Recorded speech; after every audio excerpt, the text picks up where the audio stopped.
Imagine un instant. Ton meilleur ami te présente sa femme. Tu la rencontres, tu passes du temps avec elle. Et quelques mois plus tard, elle tombe amoureuse de toi. Ce n'est pas un film, ce n'est pas une série, c'est une histoire vraie qui a secoué le football argentin. Le vestiaire s'est divisé, des carrières ont été bouleversées et une image est devenue virale dans le monde entier. Aujourd'hui, je vais vous raconter l'histoire choquante de Mauro Icardi et Maxi Lopez, une trahison qui dépasse le terrain et qui montre que parfois, dans le football, le pire n'est pas ce qui se passe sur le gazon. Retour en Italie. Au début des années 2010, à Gênes, dans un club historique mais instable, la Sampdoria.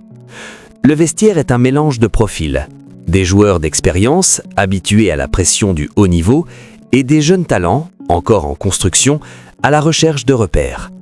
Parmi eux, Maxi Lopez, un attaquant argentin déjà connu en Europe, passé par le FC Barcelone, habitué au grand stade, respecté dans le groupe. Dans le vestiaire, sa parole compte. Sur le terrain, il est un leader offensif. À ses côtés arrive Mauro Icardi, beaucoup plus jeune, encore brut, mais avec une chose que tout le monde remarque immédiatement, un instinct de buteur hors norme.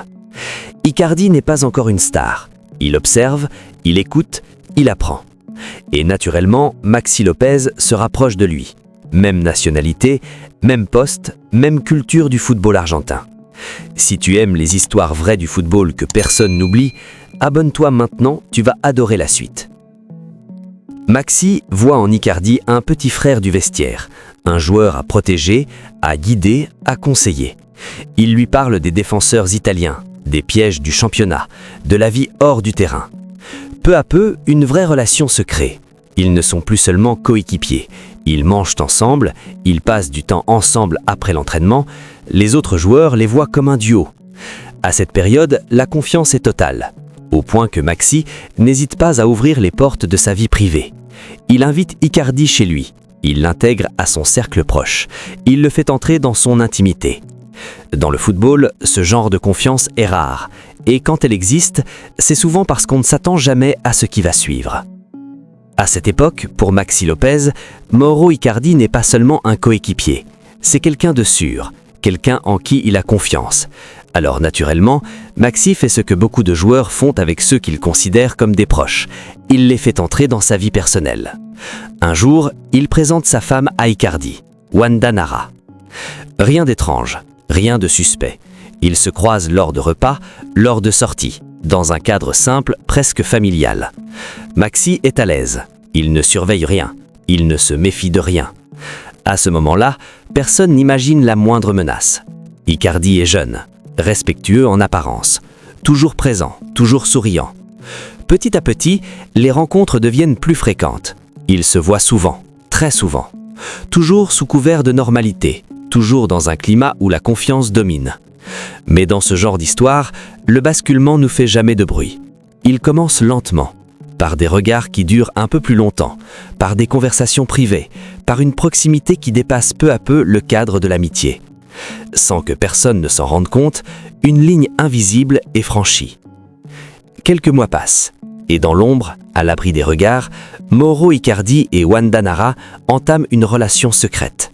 Pas une rumeur, pas une supposition, une réalité. Une relation cachée, interdite, et surtout avec la femme de son propre ami. À ce stade, rien n'est encore public, mais la trahison, elle, est déjà complète. Parce que dans le football comme dans la vie, il y a des fautes dont on ne revient jamais, et celle-ci vient juste d'être commise. Le jour où tout bascule arrive inévitablement. Maxi Lopez et Wanda Nara se séparent officiellement. Un événement déjà douloureux en soi, mais ce n'est que le début du choc. Maxi découvre la vérité, et ce qu'il apprend est dévastateur. Mauro Icardi et Wanda avaient entretenu une relation secrète pendant sa propre vie de couple. Tous les signes de complicité, tous les moments partagés étaient une trahison cachée. Les mensonges, les silences, les faux sourires, tout s'assemble maintenant dans un puzzle amer et humiliant. Pour Maxi, c'est plus qu'une déception amoureuse, c'est une trahison sur tous les plans. L'ami qu'il avait pris sous son aile, celui qu'il avait protégé, conseillé, guidé, avait franchi une ligne qu'il n'aurait jamais imaginée. À ce moment-là, Plus aucun retour en arrière n'est possible. Les sentiments, l'amitié, la confiance, tout est brisé. Et comme souvent dans le football, le privé devient public.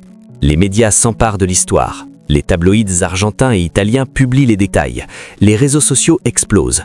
Les images, les titres, les scoops, tout circule à une vitesse folle. Le monde du football découvre un scandale qui dépasse le terrain. Ce n'est plus seulement une histoire d'amour ou de divorce, c'est une trahison personnelle qui secoue tout un vestiaire et fait débat dans le monde entier. Des journalistes, des fans, des joueurs, tout le monde parle de l'affaire.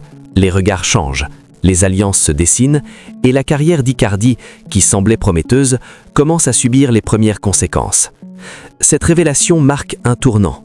À partir de maintenant, rien ne sera plus jamais comme avant pour Mauro Icardi ni pour Maxi Lopez. Le scandale est devenu mondial et le football, avec ses règles et ses rivalités, va devoir gérer l'irréversible.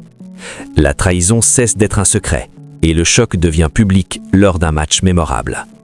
Le moment qui restera gravé dans l'histoire, avant même le coup d'envoi, Maxi Lopez refuse de serrer la main de Mauro Icardi. Les caméras capturent l'instant. La tension est palpable. Le public retient son souffle. Les réseaux sociaux s'embrasent instantanément. L'image devient virale. Tout le monde parle de ce geste. Une simple poignée de main qui n'a jamais eu lieu, mais qui dit tout. Pour Icardi, c'est un symbole. La trahison d'un ami est maintenant visible devant le monde entier. Mais le vrai impact se joue loin des projecteurs, dans le vestiaire de l'équipe nationale argentine. Le vestiaire se divise, les alliances se font et se défont. Certains joueurs soutiennent Maxi, d'autres restent neutres, et certains regardent Icardi avec méfiance. Plusieurs cadres de la sélection refusent tout contact avec lui. Ils ne veulent pas partager le terrain avec celui qui a trahi un ami de manière si flagrante. Résultat, son intégration dans l'équipe devient quasiment impossible. Malgré son talent et ses performances, Mauro Icardi se retrouve isolé. Dans le football, un terrain ne suffit pas toujours pour gagner. La vie personnelle, la confiance et les choix en dehors du terrain peuvent faire ou défaire une carrière. Et c'est exactement ce qui se joue ici. Mauro Icardi a continué de marquer des buts. Il a brillé sur le terrain. Il a fait parler de lui dans les stades d'Europe. Mais malgré ses exploits, quelque chose lui a toujours manqué. Ce n'était pas un trophée, ni un record. C'était le respect du vestiaire. Celui des joueurs qui auraient pu être ses alliés, ses amis, ses coéquipiers. Une confiance que personne ne peut acheter et que la trahison avait détruite. Icardi avait tout pour réussir, mais il avait perdu ce qui compte le plus dans un vestiaire. La loyauté, la confiance et le lien humain. Même Messi, le capitaine, ne l'a jamais soutenu publiquement. Et cela montre à quel point la confiance est primordiale dans une équipe. Cette histoire nous rappelle une vérité dure du football et de la vie. Tout ne se joue pas sur le terrain. Le talent peut ouvrir des portes, mais les choix personnels, les actes en dehors du jeu, peuvent les fermer pour toujours. Pour Icardi, la leçon est amère. Son nom restera associé à ses buts, oui, mais aussi à cette trahison qui a marqué sa carrière et les vestiaires argentins pour toujours. Et pour nous, spectateurs, c'est un rappel. Dans le sport comme dans la vie, le respect et la confiance valent plus que tout autre succès. Dans le football, le talent ouvre des portes, mais les choix personnels peuvent les fermer à jamais. Mauro Icardi a tout gagné, sauf le pardon. Dis-moi en commentaire, penses-tu que le football doit pardonner ce genre de trahison ? Et si tu veux d'autres histoires vraies, choquantes et vérifiées du football, abonne-toi maintenant et active la cloche, car certaines histoires ne meurent jamais.